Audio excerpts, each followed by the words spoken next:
Welcome to EEA Spoken English Production. Mia Chanu Serial Day 4. अस्सलाम वालेकुम वरहमतुल्लाहि वबरकातुह। आज के सबक की फहरिस्त कुछ इस तरह से ख़ास है कि हम आपको एक अदद टेंस भी करवाएंगे और साथ ही साथ हम आपको प्रोनाउंसिएशन की जो लीड है उसको भी जारी रखेंगे। तो चलिए शुरू करते हैं। सबसे पहले तो हम आपको डिक्शनरी की जो एग्जाम्पल है वो बताएंगे कि most of the time we gonna pronounce some words, so we need some pronunciation, and when we open the dictionary there is a sample. In the dictionary we get a sample such as A and E, यानी A और E की एक ऐसी sample लिखी होती है। अगर हम उस सैम्पल का मैं आपको तारुफ करवा दूं तो शायद आपको नेक्स्ट टाइम कोई ऐसी दिक्कत ना हो, आपको प्रोनाउंसिएशन के लिए किसी की बात भी ना सुननी पड़े। तो चलिए मैं आपको इसके बारे में बताता चलूँ।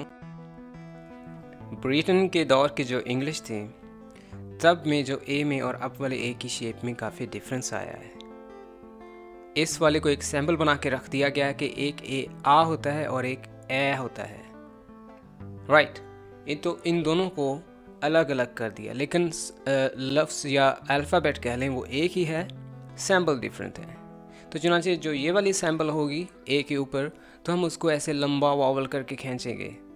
तो कहने का मतलब ये है the letter A was used in old English to represent the vowel that's pronounced in modern English such as ash, fan, happy and last.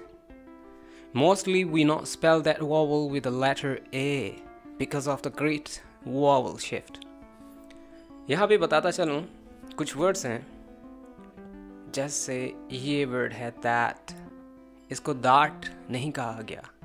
Similarly यहाँ पे वर्ड्स उन्होंने कहे हैं ash, fan, happy and last।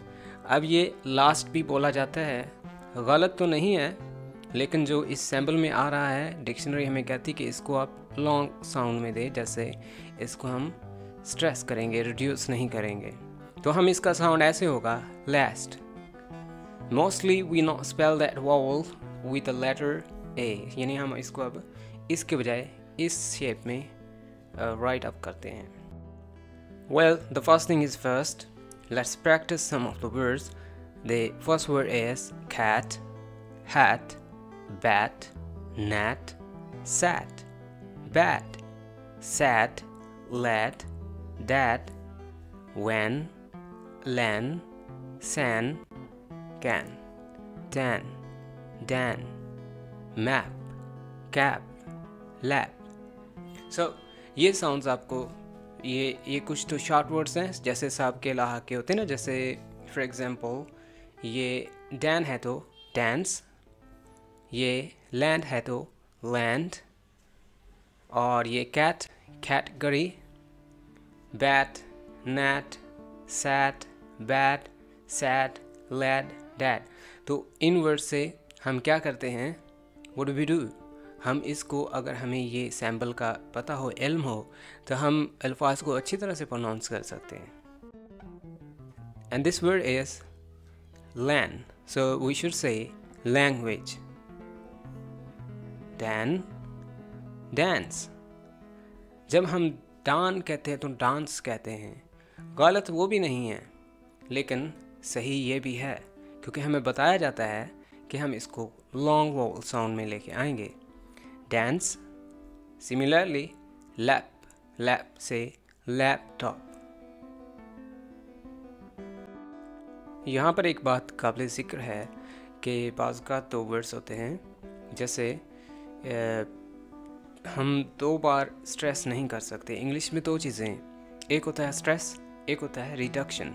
Stress में हमको खींचना होता है और रिडक्शन में हमको रिड्यूस करना होता है। फॉर एग्जांपल आपके पास अगर रबर बैंड हो तो वो रबर बैंड क्या करेगा, आप उसको खींचेंगे तो स्ट्रेस, लीव करेंगे तो रिडक्शन। सो सिमिलरली एक वर्ड है, जैसे मैं इसको सिंपली पढ़ूंगा लैंग्वेज, तो मैं इसको लैंग्वेज नहीं कहूँगा, या तो ऐसे कहूँ लैंग्वेज या फिर कहूँ लैंग्वेज, ऑलराइट। इसी तरह एक वर्ड है इंग्लैंड, इंग्लैंड, मैं कहूँगा इंग्लैंड। सिमिलरली एक वर्ड है जापान, मैं दोनों में स्ट्रेस कर रहा हूँ, चुनांचे हमारी ज़बान, कौमी ज़बान उर्दू शरीफ है। That's wonderful language in the world, I love that language. But अगर नेटिवली तौर पे आपने इंग्लिश बोलनी है तो उसमें हमको उर्दू के रूल से हट के इंग्लिश बोलना होगी। बाज़ ममालिक जो हैं वो प्रोनाउंसिएशन में इसलिए फ़िट होते हैं, इवन कि वो भी नेटिव नहीं होते, वो नॉन नेटिव इंग्लिश स्पीकर होते हैं, लेकिन लगते हैं ऐसे जैसे अंग्रेज़ बोल रहे हैं। सब उनमें खसूसियत ये होती है कि उनकी जो अपनी ज़बान है वो इस तरह के रूल्स नहीं रखती जिस तरह से उर्दू रखती है। जैसे हम जापान, फ़िलिपाइन, पाकिस्तान, तो ये तो हमारे ग्रामर के रूल्स हैं, उर्दू ग्रामर के।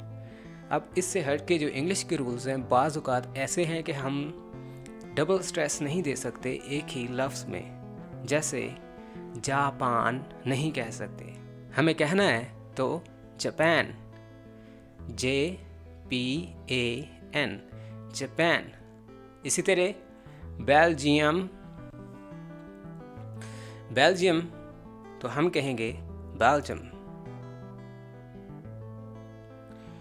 पाकिस्तान, इतने बड़े सागर में तूने पाकिस्तान दिया। तो मैं कहूँगा दो ट्राइज है हमारे पास, या मैं इसको ऐसे कहूँ पाकिस्तान या कहूँ पाकिस्तान, लेकिन जो that sounds good, that is क्या है पाकिस्तान, जापान, बट ये होगा Belgium, England. Alright, have you got my point? Perfect, let's continue. लेकिन बात याद रखिएगा कि हमें फ्लक्चुएट करना होता है, बाज़-औक़ात ऊंचा, बाज़-औक़ात नीचा, बाज़-औक़ात स्ट्रेस, बाज़-औक़ात रिडक्शन, एक ही वर्ड में अगर दो वावल हों। और ये खींच और छोड़, ये दोनों चीज़ें वावल में आती हैं और हर लफ्ज़ में वावल लाजमी होता है।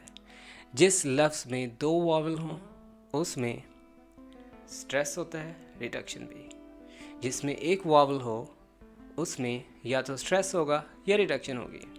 लेकिन आज वाले जो हम कर रहे थे वो था स्ट्रेस, यानी लॉन्ग साउंड, जैसे लैन, पैन, लैंड, डांस, लास्ट या फिर लास्ट। ऑलराइट, यानी long vowel sound. Okay, topic से हट के बात थी लेकिन आप लोगों के लिए इम्पोर्टेंट थी। चलिए वापस चलते हैं टॉपिक पे। He lives in homeland, dreamland, Iceland.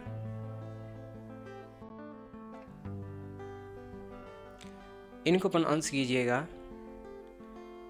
बाज़ का डिफ़र होती है, प्रोनाउंसिएशन डिफ़र करती है, जैसे इंग्लैंड और आइलैंड। इसको प्रोनाउंस कीजिएगा, उर्दू ग्रामर में हम कहते हैं जापान, लेकिन इंग्लिश ग्रामर में हम कहेंगे या प्रोनाउंसिएशन के रूल में कहेंगे जापान, पाकिस्तान, हिंदुस्तान और चबलिस्तान।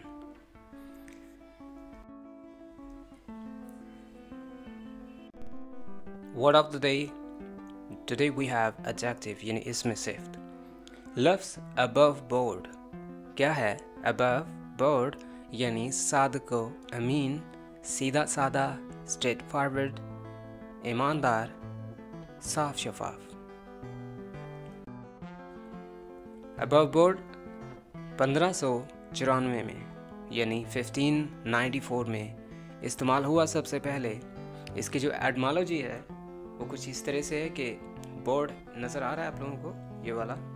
जी हाँ, नज़र आ रहा है। अच्छा, अब ये गैमलिंग है। गैमलिंग के अंदर फिर गैमलिंग भी होती है, लोग कैसीनो में भी अक्सर पास इलाकों में जो अंग्रेज़ों के इलाके हैं वहाँ पे बोर्ड पे जो जुआ खेला जाता था उसमें 2 नंबरी के तरीके थे कि लोग नीचे हाथ डाल के जो मर्ज़ी करते रहे।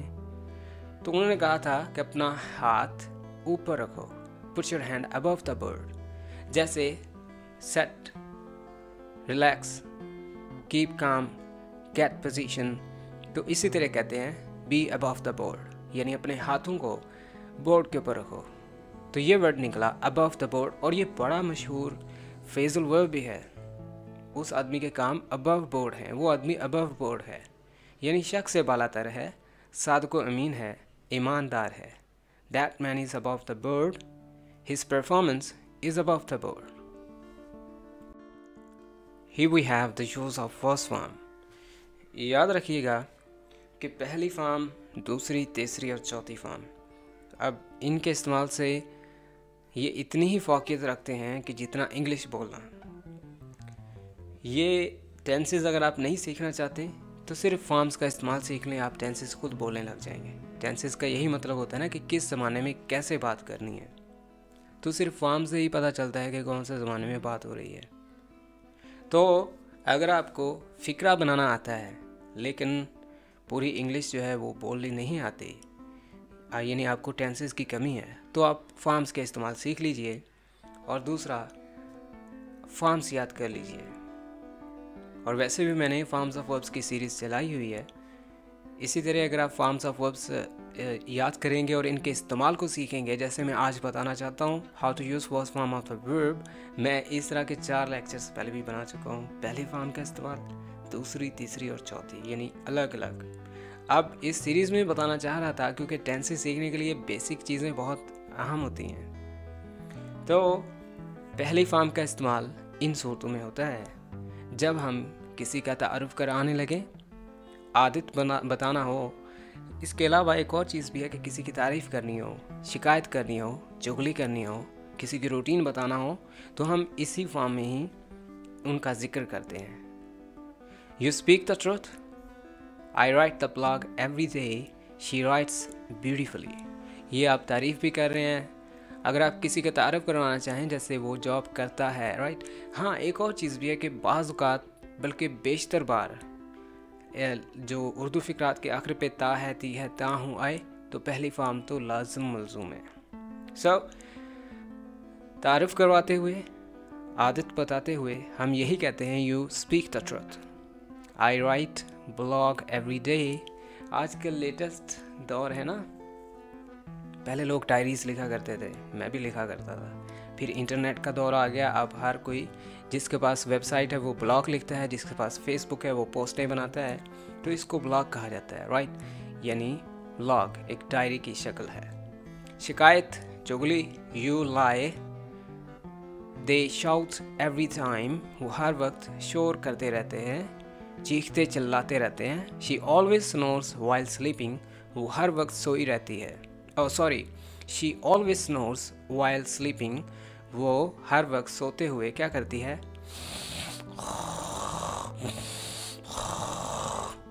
Alright, my friends gets up early, ये रूटीन मैं बता रहा हूँ। They always reach home late, he waits for me on the way, routine बता रहा हूँ। अब मैंने यहाँ पे क्या इस्तेमाल किया? फर्स्ट फॉर्म, जैसे gets, reach, wait. Similarly lie, shout, snores, speak, write, writes. Alright, मैंने पहली फॉर्म का इस्तेमाल किया। क्यों? क्योंकि मैं आदत बता रहा हूँ, तारुफ। अब इसी तरह अगर आपने किसी की चुगली करनी हो, किसी की रूटीन बतानी हो, या आप तारीफ़ सुन रहे हो, तो आप फर्स्ट फॉर्म ही एक्सपेक्ट कीजिए और ख़ुद भी यूज़ कीजिए और सुनिए भी पहली फॉर्म को ही। वो लड़का मुझे तंग करता है, दैट बॉय टीजेस मी, वो बहुत झूठ बोलता है, ही टेल्स लाई मोस्टली। वो शोर करता है, ही मेक्स अ नॉइज़, यानी मैं चुगली कर रहा हूँ। अब आप यकीन मानिएगा, आप जहाँ भी सुन रहे हैं दैट बॉय टीजेस मी, अब मैंने कहा टीजेस मी मीन्स के करता है, मौजूदा ज़माने में ता है। ही टेल्स अ लाई, मतलब टेल्स अ लाई, बोलता है झूठ हर वक्त, बहुत ज़्यादा, बेशतर बार। ही मेक्स अ नॉइज़, वो शोर करता है। तो पहली फॉर्म के सुनते ही आपके जहन में आएगा कि ये मौजूदा दौर की किसी की शिकायत हो रही है, किसी की आदत बताई जा रही है। अब इसी तरह ही स्लीप्स एवरी टाइम, ये भी आदत बता रहा हूँ। ही वॉक्स awkwardly,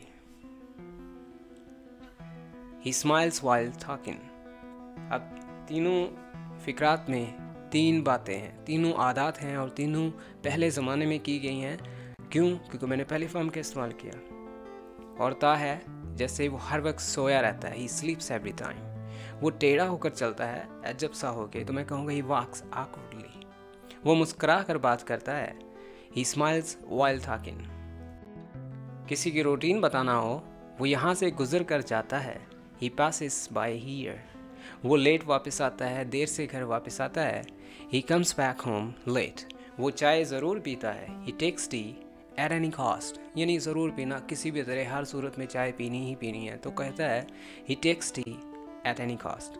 मकसद ये था कि फर्स्ट फॉर्म का इस्तेमाल किया गया, जिससे पता चला, क्या चला पता, कि हम पहली फॉर्म का इस्तेमाल कर रहे हैं, मौजूदा ज़माना है, किसी की रूटीन बता रहे हैं, आदत बता रहे हैं। इससे हट के इस फॉर्म का कोई और मकसद नहीं है कि पहला फॉर्म पहला ज़माना बता रहा है, इसी तरह किसी की रूटीन बता रहा है, आदत बता रहा है, चुगली, शिकायत और रोज़मर्रा की जो उसकी रूटीन है। इसके अलावा इसके मुनफरद तरीके हैं फर्स्ट फॉर्म के इस्तेमाल करने के। अगर आपसे कोई क्वेश्चन पूछा जाए कि यहाँ पे मैं फर्स्ट फॉर्म का इस्तेमाल करूँगा, सेकंड का या थर्ड का, फोर्थ का, जैसे लिखा होता ना, चूज योर राइट या fill in the blanks with a suitable form of verb, तो आप वहाँ पे पहली, दूसरी, तीसरी, चौथी इनमें से कोई एक फॉर्म का इस्तेमाल करते हैं। लेकिन अगर आपको पहली फॉर्म का पता हो, आपने ये लेक्चर देखा हो, तो आपकी पहली फॉर्म वाला क्वेश्चन बिल्कुल 100% करेक्ट होगा। कैसे? फ़िक्रे के लास्ट में, शुरू में इस तरह की चीज़ें हों, जैसे always, daily, every day, regularly, do, does, did, will, shall, can, could, must. बस इन्हीं निशानियों से आप पहली फॉर्म के इस्तेमाल का सवाल जो है वो आसानी से हल कर सकते हैं। और हाँ, अगर ये ना हो तो गौर कर लीजिएगा कि अगर यस्टरडे हो तो फिर सेकंड फॉर्म है, हैव एज हो तो थर्ड फॉर्म है, इज एम आर है तो फोर्थ फॉर्म है। और आखिरी चीज़ जो पहली फॉर्म का इस्तेमाल में ज़्यादा इस्तेमाल होती है, वो टेंसेस हैं इंग्लिश के दो। कौन कौन से? प्रेजेंट और future. Present indefinite, future indefinite. Past indefinite का थोड़ा सा हाथ है इसमें, जहाँ पे हमने नेगेटिव और सवाल या फ़िक्रा बनाना होता है, लेकिन प्रेजेंट इंडेफिनिट टेंस में ये बहुत ज़्यादा इस्तेमाल होती है। और फ्यूचर में भी ये विल और शैल के साथ इस्तेमाल होती है। यानी अगर फ़िक्रे में विल और शैल हो, कैन और कुड हो, मे माइट हो, तो क्या होगा? पहली फॉर्म का इस्तेमाल। प्रेजेंट इंडेफिनिट टेंस में ओवरऑल फर्स्ट फॉर्म का इस्तेमाल होता है। Let's have some examples and answers. वो रात को जल्दी सोता है, he sleeps early at night. वो नाश्ता करने के बाद चाय पीता है, he takes tea after the breakfast. वो लाल सेब शौक से खाता है, he loves to eat red apple. तोते बातें करते हैं, द पैरट्स टॉक। दादाबू असर के बाद अखबार पढ़ते हैं, the grandfather reads newspaper afternoon. अखबार पढ़ते हुए वो चाय पीते हैं, he takes tea while reading the newspaper. Facebook पर शायरी करते हैं, he post poetry content on Facebook. दादा अबू बहुत ही कमाल करते हैं, grandfather goes on wonderful job. Ali सुबह सवेरे उठता है, Ali gets up early in the morning. 5 वक्त की नमाज अदा करता है, ही ऑफर्स 5 टाइम्स प्रे। दोस्तों से अच्छा बर्ताव करता है, he behaves respectfully with his friend. पढ़ाई के वक्त पढ़ाई और खेल के वक्त खेलता है, he reads and play on it's time. इसमें 2 फॉर्म्स हैं, 2 वर्ब्स हैं, दोनों फर्स्ट फॉर्म्स। अब फ्यूचर टेंस में हम कैसे पहली फॉर्म का इस्तेमाल करेंगे, वो आपसे कल मिलेगा, he will meet you tomorrow. हम बाहर घूमने जाएंगे, we shall go for outing. तुम अब कहाँ जाओगे, we will you go now. आपने उसे क्या कहा, आपने क्या कहा उसे, what did you say him. ये वाला पास्ट इंडेफिनिट टेंस है, जिसका सवालिया फ़िक्रा है। मैंने पहले भी अर्ज़ किया था कि सवालिया या फिर नेगेटिव जो फ़िक्रात हैं उनमें क्या होता है, पहली फॉर्म का इस्तेमाल होता है। तो यहाँ पे मैंने फर्स्ट फॉर्म का इसलिए इस्तेमाल किया क्योंकि यहाँ पे डेड आ रहा है। अब विल और शैल का जो इस्तेमाल है हम आपको ये बताएंगे। और आज का डे 4 लास्ट डे इस वजह से कहना चाहूँगा कि इसके बाद हम टेंसेस शुरू करेंगे इसी सीरीज़ के अंदर, और साथ साथ प्रोनाउंसिएशन और सेंटेंस बिल्डिंग तो फिर टेंसेस में ही होगी। मुस्तकबिल जारी ज़माने में बात कैसे करते हैं। पहले तो हमने कहा था कि हमने विल और शैल का इस्तेमाल किया कि वो फ्यूचर में हम कैसे बात करते हैं, पिछली सीरीज़ में सीरियल नंबर 3 में। इस टेंस में मैं बताना चाहूँगा इस सीरियल में कि विल बी और शैल बी, अब विल के बाद विल बी, शैल के बाद शैल बी को हमने मज़ीद बढ़ाया तो वो जारी हो गया। जैसे इस एम.आर. के साथ फोर्थ फॉर्म का इस्तेमाल होता है, इसी तरह विल बी और शैल बी के साथ भी फोर्थ फॉर्म का इस्तेमाल होता है। पहले आप इसको गौर से देख लीजिए।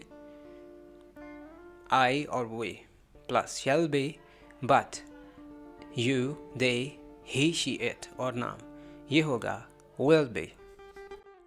सो द सब्जेक्ट जो कि आई और वी हैं उनके साथ शैल बी का इस्तेमाल होगा, साथ में फोर्थ फॉर्म आएगी। अब इस जो रहते हैं सब्जेक्ट्स फाइल यानी you, they, he, she, it और नाम, इनके साथ आएगा विल बी और साथ में फोर्थ फॉर्म। तो सेंटेंस यू बनेगा आई शैल बी गोइंग, मैं जा रहा हूँगा। वी शैल बी गोइंग, हम जा रहे होंगे। दे विल बी गोइंग, वो जा रहे होंगे।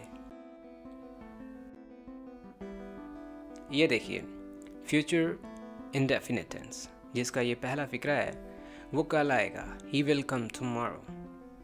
अब यहाँ पे क्या है, एक सब्जेक्ट है, साथ में सिर्फ विल है और विल और शैल के बाद तो आती ही फर्स्ट फॉर्म है। लेकिन अगर हम फोर्थ फॉर्म का इस्तेमाल करना चाहें तो हमको वो फिक्रा जारी रखना होगा, यानी कि उसमें कल आ रहा होगा कहना होगा। तो हमको यहाँ पे सिंपली तौर पे क्या ऐड करना है, ही विल बी कमिंग। तो कम की जगह पे कमिंग और विल की जगह पे will be, he will be coming. अब अगर मैं कहूँ मैं कल आ रहा हूँ तो मैं कहूँगा I shall be coming, I shall be coming tomorrow. You will be coming tomorrow, they will be coming tomorrow, she will be coming tomorrow, यानी वो कल आ रहा होगा। अगर आपको विल और शैल का टेस्ट देना आप क्लियर हैं तो दिए लिंक पे क्लिक कीजिए डिस्क्रिप्शन में। वो कल आ रहा होगा, he shall be coming tomorrow। देखिए गौर से, ये एक सब्जेक्ट है, ये भी सब्जेक्ट है। आगे फार्मूला में विल बी आ रहा है तो हमको विल बी के साथ फोर्थ फॉर्म का इस्तेमाल करना है।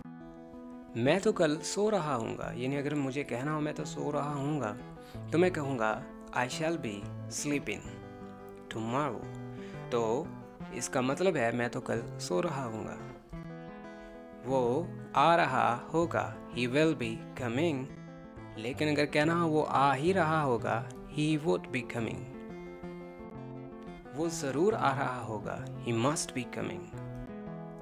वो तो कल सो रहा होगा, he will be sleeping tomorrow। मैं कल से नहीं आ रहा हूँगा, I shall not be coming by tomorrow। मेरा ख्याल है वो नहीं आ रहा होगा, I don't think so that he would be coming। मेरा ख्याल है कि वो नहीं आ रहा होगा, I think he will not be coming। हो सकता है वो खाना नहीं खा रहा हो, maybe he will not be eating food। That's all for now। Thanks for being with me। हमने आप लोगों के लिए एक ऑनलाइन टेस्टिंग सिस्टम EnglishEA.com पे मुतारिफ़ करवाया है। आप इंग्लिश के शॉर्ट टेस्ट दे सकते हैं, वहाँ पे वेबसाइट लॉगिन कीजिए EnglishEA.com, या फिर हर लेक्चर के हमने टेस्ट भी आप लोगों के लिए मुतारिफ़ करवाए हैं, जो कि आप उसी लेक्चर के डिस्क्रिप्शन में जाके क्लिक कीजिए and go to the test and take test. Just 10 सवालात हैं और 5 मिनट का 10 मिनट का टाइम होता है और 70% 80% पे पासिंग मार्क्स होते हैं। रिज़ल्ट का हमें लाजमी बताइएगा कमेंट्स में, सो दैट हम समझ सकें कि आप लोग कितना फिल इन हो रहे हैं। So that's all for now. Thanks for being with EA।